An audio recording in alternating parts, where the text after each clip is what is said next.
എന്റെ വൈദേഹി എനിക്കറിയാം. അവൾ എന്റെ ഈ കൈകളിൽ കിടന്ന് മരിക്കുന്ന സമയത്ത് അവളുടെ കഴുത്തിൽ ഞാൻ ഇതുപോലെ പച്ച കുത്തിയത് കണ്ടതാ.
എത്ര കൃത്യമായിട്ട് ചന്ദ്രിക എല്ലാം പ്ലാൻ ചെയ്ത് പച്ച കുത്തിയത് പോലും അവൾ അറിഞ്ഞിരിക്കുന്നു.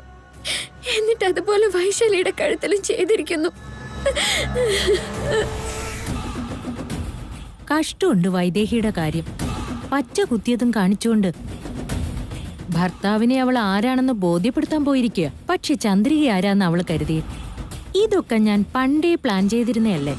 വൈശാലിയുടെ കഴുത്തിലും അതൊക്കെ ഉണ്ടായിരുന്നെന്ന് അവൾ അറിഞ്ഞിട്ടില്ലല്ലോ.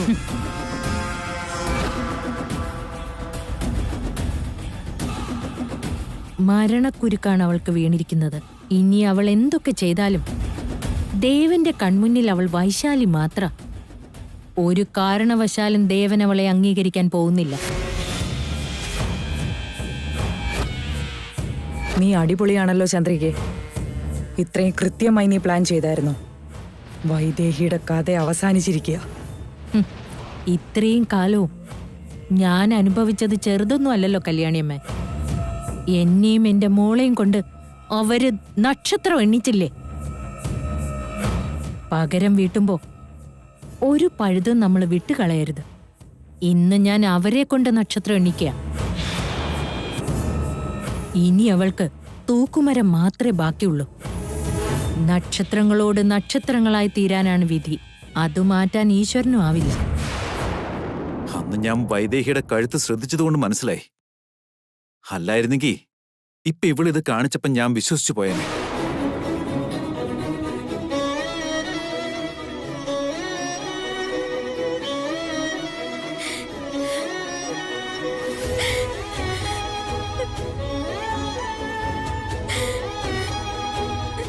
നീ വൈദേഹിയാണെന്ന് എന്നെ വിശ്വസിപ്പിക്കാനുള്ള 18 അടവ് എടുത്തു കഴിഞ്ഞു.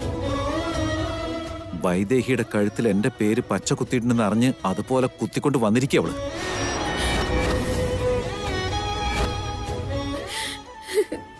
ഇല്ല ദേവേട്ട, ഇത് ഞാൻ പണ്ടൊരിക്കലും അമ്പലത്തിൽ വെച്ചിട്ടിട്ടതാ. എത്ര വട്ടം ദേവേട്ടനെ ഇത് പറഞ്ഞു.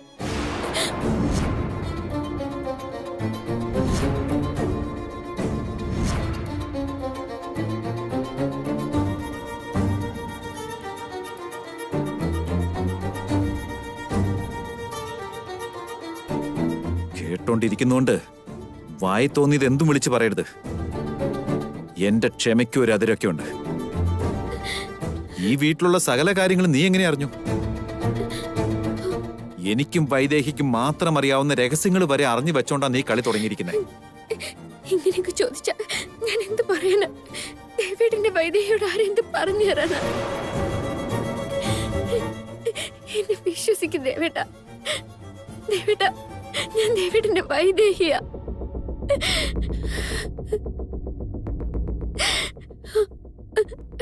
ആ ചന്ദ്രിക ഞാൻ എന്റെ കഴുത്തിൽ ദേവേട്ടന്റെ പേര് പച്ച കുത്തിയത് എങ്ങനെയും മനസ്സിലാക്കി വെച്ചിട്ട് വൈശാലി ഇങ്ങോട്ട് പറഞ്ഞയക്കുന്നതിന് മുമ്പ് അതേപോലെ ഒരു അവളുടെ കഴുത്തിൽ ഉണ്ടാക്കി കൊടുത്തിരിക്കുന്നു.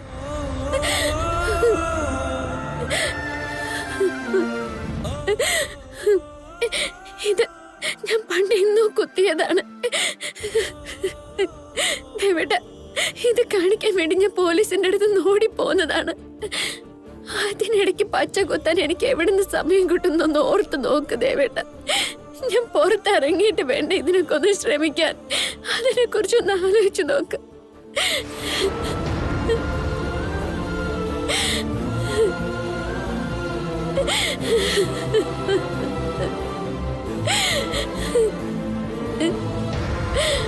പോലീസിന്റെ അടുത്തുനിന്ന് രക്ഷപ്പെട്ടതാണെന്ന് ആരറിഞ്ഞു?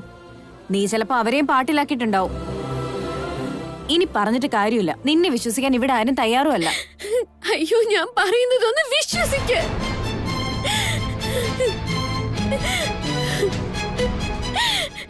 ഞാൻ തന്നെയാണ് വൈദേഹി.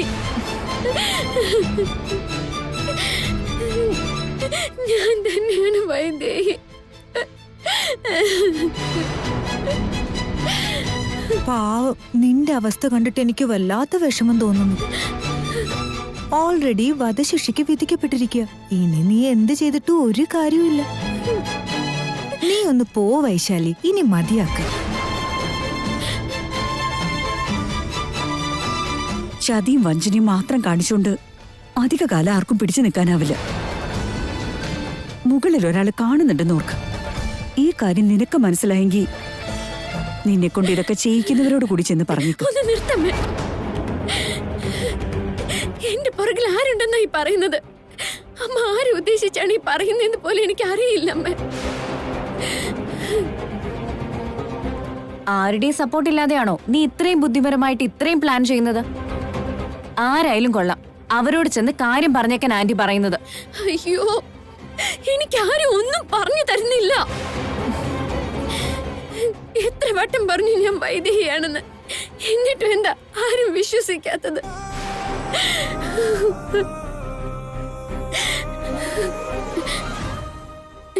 ഇന്ദുമ്മ, ഞാൻ കൊച്ചുമോളെന്ന് ഇന്ദുമ്മയ്ക്ക് പോലും തോന്നുന്നില്ലേ? അച്ഛനെങ്കിലും പറ, നാട്ടുകാരുടെ പ്രശ്നങ്ങൾക്കൊക്കെ വിധി പറയുന്ന ആളല്ലേ. എന്റെ വിഷമം കണ്ടിട്ട് അതിൽ എന്തെങ്കിലും ന്യായം ഉണ്ടാവുന്ന തോന്നുന്നില്ലേ അച്ഛ? ആത്മാർത്ഥമായിട്ട് ചിന്തിച്ചിട്ട് പറ. ഇവിടെ ആർക്കും ഒന്നും തോന്നുന്നില്ല എന്ന് പറഞ്ഞില്ലേ? മര്യാദയ്ക്ക് ചെന്ന് പോലീസിൽ സറണ്ടർ ചെയ്യുന്ന നല്ലത്. അല്ലെങ്കിൽ ഞാൻ തന്നെ വിളിച്ചു പറഞ്ഞോളാം.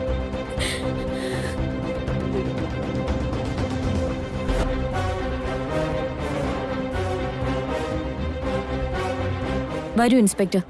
വധശിക്ഷയ്ക്ക് വിധിക്കപ്പെട്ട കുറ്റവാളിയെ ഇങ്ങനെയാണോ നോക്കേണ്ടത്? ഇത് എത്ര വലിയ കുറ്റമാണെന്ന് അറിയാമോ? അതൊക്കെ എനിക്കറിയാൻ വക്കീലേ. നിയമം ഞങ്ങളും പഠിച്ചിട്ടുണ്ട്. അവള് രക്ഷപ്പെട്ടു പോകുന്നതല്ല. വാ വൈദേഹി.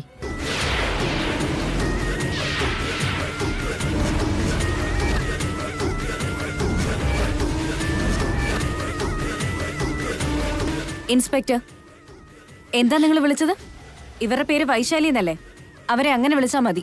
അതിനിപ്പോ ഞാൻ വൈദേഹിന്ന് വിളിച്ചു എന്ന് കരുതി എന്റെ വാക്കും വിശ്വസിച്ച് ഇവരിവിടെ താമസിപ്പിക്കാനൊന്നും പോകുന്നില്ലല്ലോ. എന്റെ വിശ്വാസം എന്നോടൊപ്പം ഇരിക്കട്ടെ. അവസാനമായിട്ടൊന്ന് ശ്രമിച്ചു നോക്കിയതാ. ഞാൻ വൈദേഹിയാണെന്ന് തെളിയിക്കാൻ ഈ ഒരു തെളിവ് മതിയാവുന്ന ആശിച്ചു പോയി. എന്ത് ചെയ്യാനാ? ആ ചന്ദ്രിക അവിടെയും ചതിച്ചു.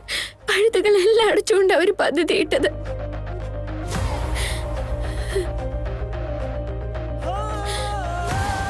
ആ വൈശാലിയാണ് ഞാനെന്ന് വരുത്തി തീർക്കാൻ ഓരോ കാര്യവും അവര് വളരെ കൃത്യമായിട്ട് ചെയ്തിട്ടുണ്ട്.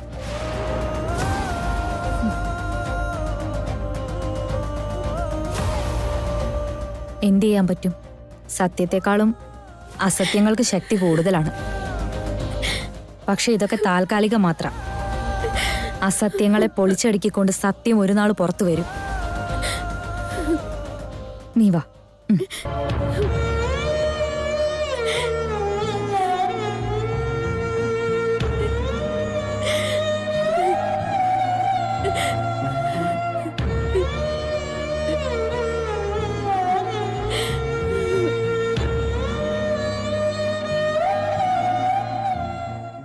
വാ വൈദേഹി, വരൂ.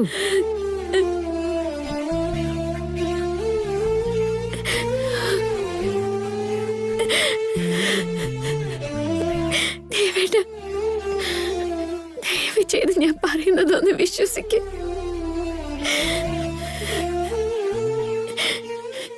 ഇനി എനിക്ക് ഞാനാണ് വൈദേഹിന്ന് തെളിയിക്കാൻ ഒരു തെളിവില്ല. ഇനി ഞാൻ എന്ത് പറഞ്ഞാലും ദേവേട്ട ഞാൻ വൈദേഹിയാണെന്ന് വിശ്വസിക്കാം.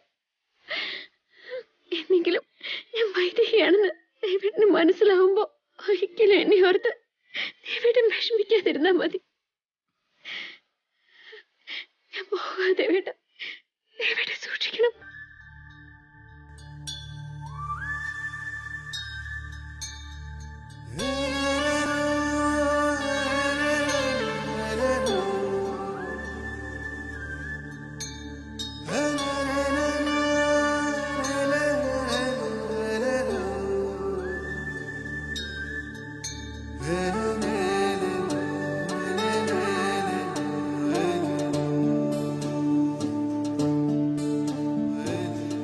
രാഗേന്ദു പോകയായി രാവിന്റെ നോവുമായി, രാഗേന്ദു പോകയായി രാവിന്റെ നോവുമായി, വേനൽ തീക്കാലമായി പൂനിലാവേ, വേനൽ കാലമായി പൂനിലാവേ, രാഗേന്ദു പോകയായി രാവിന്റെ നോവുമായി.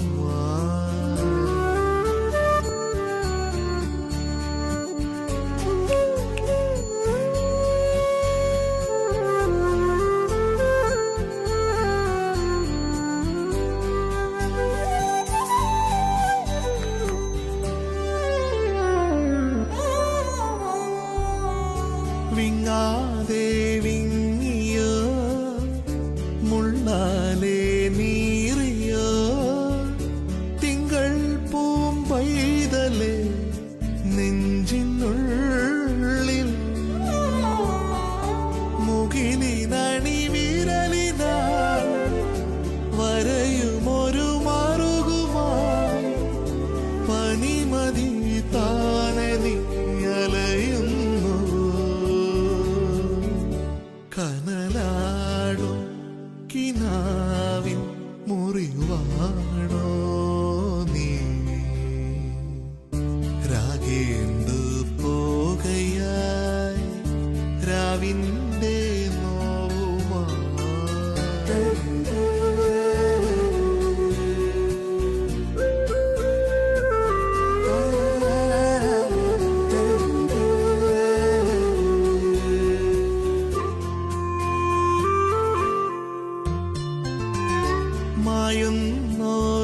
മായുന്നോരോർമ്മയായി മൂവന്തിപ്പായയിൽ മിണ്ടാതെ സൂര്യനു നിണമാർന്നു വീഴേ, തുഴതിരയും തോണിയായി മനമിടറുമാഴിയിൽ അകലയോ കാറ്റിലായി മറയുന്നു, മിഴിനീരിൻ കടലാഴം അറിയുന്നോ നീ, രാഗേന്ദു പോകയായി.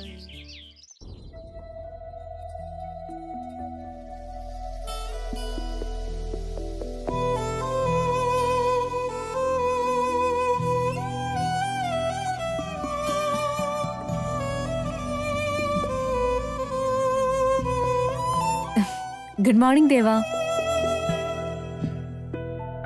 ഹലോ ദേവാ, എവിടെയാ? Good morning. Good morning Aradhya. ദാ ഈ കാപ്പി കുടിക്ക്. രാത്രി തൊട്ട് ഒരുപോലെ കണ്ണടിക്കാതെ ഓരോന്ന് ചിന്തിച്ചോണ്ടിരിക്കായിരുന്നല്ലേ? ഉറക്കം വരാത്തോണ്ട് ആരാധ്യ. അത് ശരിയാ, ചിന്തകൾക്ക് വിരാമമില്ലെങ്കിൽ ഉറക്കം എവിടുന്ന് വരാനാ? എന്നാ പിന്നെ ഞാൻ ഡൽഹിയിലേക്ക് പോവാണ് കേട്ടോ. ആണോ? എപ്പോഴാ പോകുന്നേ? ഞാൻ ഈ കേസിന്റെ കാര്യത്തിന് വേണ്ടി മാത്രം വന്നതല്ലായിരുന്നോ? ജോലി കഴിഞ്ഞു, ഇനി തിരിച്ചു പോണം. നിന്റെ അവസ്ഥ ആലോചിച്ചിട്ട് തന്നെയാ ഞാനിവിടെ 4 ദിവസം നിന്നത്. നിന്നിൽ എന്തെങ്കിലും ഒരു മാറ്റം വരുത്താൻ പറ്റുമോ നോക്കായിരുന്നു. പിന്നെ ഞാനിവിടെ നിന്നാലും നീ പഴയ ചിന്തയിൽ തന്നെയാണെങ്കിൽ ഞാൻ പിന്നെ നിന്നിട്ടും കാര്യമൊന്നുമില്ലല്ലോ. അതാ തിരിച്ചു പോകാൻ തീരുമാനിച്ചെ. നിനക്ക് അങ്ങനെ തോന്നിയെങ്കിൽ അതിലൊരു തെറ്റില്ല ആരാധ്യ. എന്നെ പോലെ വികാരങ്ങൾ മരവിച്ച ഒരു മനുഷ്യനെ ആർക്കും അധികം സഹിക്കാൻ പറ്റിയെന്ന് വരില്ല. ഇപ്പൊ തന്നെ എനിക്ക് വേണ്ടി നീ ഡൽഹിയിൽ നിന്ന് വന്ന് എത്ര വലിയ പ്രോബ്ലം സോൾവ് ചെയ്തേ. അതിന് ഞാൻ എങ്ങനെയും നന്ദി പറയാ? ഇതിൽ കൂടുതൽ നിന്നെ ബുദ്ധിമുട്ടിക്കുന്നതും ശരിയല്ല. മാത്രമല്ല അവിടുത്തെ കേസുകളൊക്കെ പെൻഡിങ്ങിലും ആയിരിക്കും അല്ലേ? അതൊക്കെ ശരിയാടാ, കുറെ ഏറെ കേസുകളുണ്ട്. അതിനുവേണ്ടിയെങ്കിലും എനിക്ക് പോയേ പറ്റൂ. ഓൾ ദി ബെസ്റ്റ് ആരാധേ. നീ നല്ല ബുദ്ധിമതിയായി വക്കീല. ഇന്ത്യയിലെ നമ്പർ 1 ലോയറായിട്ട് നീ തിരിച്ചു വരണം. താങ്ക്സ്.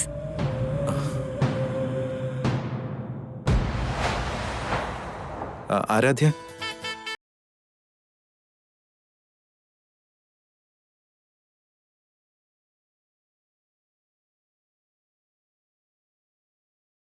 നീ റെഡിയാവുമ്പോ പറഞ്ഞാ മതി.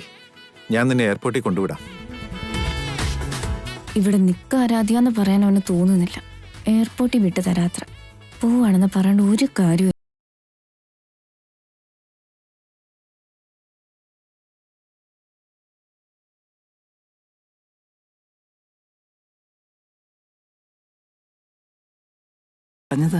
ഞാൻ തിരിച്ചു പോവാന്ന് പറഞ്ഞപ്പോ എയർപോർട്ടിൽ കൊണ്ട് ഡ്രോപ്പ് ചെയ്യാന്ന്. നീ എന്തിനാ ഇപ്പൊ പോകുന്നേ? അല്ലെങ്കിൽ തന്നെ അവന്റെ സ്വഭാവം നിനക്ക് അറിയില്ലേ? അറിയാഞ്ഞിട്ടൊന്നും അല്ല എന്തോമ്മേ. നിക്കാന്ന് പറഞ്ഞാ നിന്നോളാൻ പറയും, പോവാന്ന് പറഞ്ഞാ പൊക്കോളാൻ പറയും. അവൻ ഇതൊന്നും കാര്യമല്ല. അത്ര പെട്ടെന്നൊന്നും അവനൊരാളെ ഇഷ്ടപ്പെടുകയില്ല. അവന്റെ കാര്യം അവിടെ നിൽക്കട്ടെ. നിനക്കിപ്പോ അവിടെ പോയിട്ട് വല്ല പണിയുണ്ടോ ചെയ്യാൻ? ഞാനൊരു കാര്യം പറയട്ടെ. എന്റെ വൈദേഹി പോയ ശേഷം വീട് ഉറങ്ങിയ പോലായിരുന്നു. പിന്നെ നീ വന്നതിന് ശേഷം ഒരാളും എനക്കൊക്കെ ഉണ്ടായേ. ഒറ്റ വാക്കിൽ പറഞ്ഞാല് വൈദേഹി ഇല്ലാത്ത കുറവ് നീക്കുന്നത് നീയാ. ഞങ്ങള് കുടുംബക്കാർക്കെല്ലാം അങ്ങനെയാ. ഇനി അവന്റെ മനസ്സിൽ നിന്ന് വൈദേഹി ഇല്ലാത്തന്റെ കുറവ് നീക്കേണ്ടത് നീയാ. എനിക്കും അത് തന്നെ ആഗ്രഹം. ദേവന്റെ കാര്യം വിട്. ഇവിടെ ആരെങ്കിലും ഒരാളെന്നോട് പോണ്ടാന്ന് പറഞ്ഞാ ആ നിമിഷം ഞാൻ എന്റെ പോക്ക് ക്യാൻസൽ ചെയ്യും. അതുകൊണ്ട് എന്റെ മോളിപ്പൊ പോണ്ട. എന്താ അമ്മ കാര്യം? ആരാധ്യതയെ ഇപ്പൊ തിരിച്ചു പോവാന്നാ പറയുന്നേ. പോവാണെന്നോ? അതെന്താ മോള്? 3-4 ദിവസം കൂടി കഴിഞ്ഞു പോയാ പോരെ? അതെന്തിനാ 3-4 ദിവസം? ഇനി ഇവൾ ഇവിടെ തന്നെ നിക്കട്ടെന്നേ. അതെന്താ, കോടതിയും കേസും ഒക്കെ ഡൽഹിയിൽ മാത്രമേ ഉള്ളോ? ഇവിടെ ഉണ്ടല്ലോ. അത് ശരിയാ. എന്തിനാ അത്ര ദൂരത്ത് പോകുന്നേ? മോളുടെ പ്രാക്ടീസ് ഒക്കെ ഇവിടെ തന്നെ ആവാലോ. ഇവിടെ ഒരു ജീവിതം ഇല്ലാത്തോണ്ടാ ഞാൻ പോയത്. അല്ല, കരിയർ ഇല്ലാന്ന് തോന്നിയതുകൊണ്ടാ. ഇപ്പൊ ഇവിടെ ചെറിയൊരു സ്റ്റാർട്ടപ്പ് കണ്ടു തുടങ്ങിയിട്ടുണ്ട്. പക്ഷേ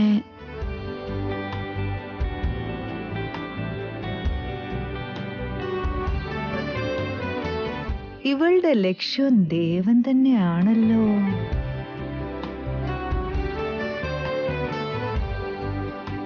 നീ എന്തിനാ അവനെ നോക്കുന്നേ? അവൻ പോവാൻ പറഞ്ഞെന്ന് കരുതിയാ? എടാ ദേവാ, നീ എന്തിനാ അവളോട് പൊക്കോളാൻ പറഞ്ഞേ? അവളെങ്ങും പോകുന്നില്ല, ഇവിടെ തന്നെ നിക്കട്ടെ. നിക്കണമെങ്കിൽ നിന്നോട്ടെ. ഇതെന്താ ഞാൻ വേണ്ടെന്ന് പറഞ്ഞ പോലെ? അവള് പോവാന്ന് പറഞ്ഞപ്പോ പൊക്കോളാൻ പറഞ്ഞു.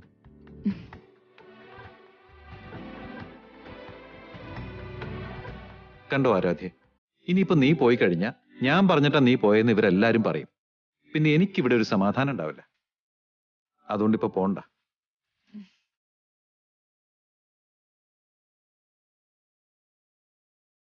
അവളിനി പോവില്ല.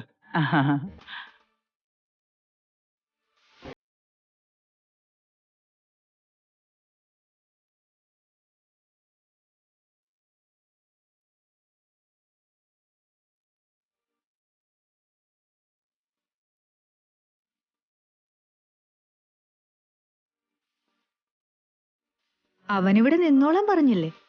ഇനി നിക്കാലോ. അല്ല, നിന്റെ കരിയർ ഇവിടെ തന്നെ സെറ്റ് ചെയ്യാലോന്ന്. പക്ഷെ ദേവനാണ് നീ ഉദ്ദേശിച്ച കരിയർ എന്ന് മനസ്സിലാവാത്ത മണ്ടിയൊന്നുമല്ല.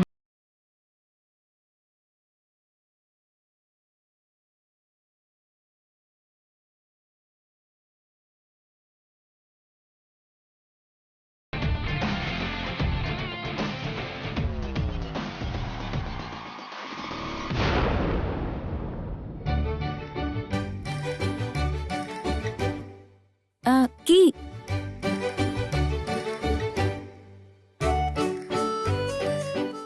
പിടിച്ചോ. എടാ ദേവ, കീസ് എടുത്തോ.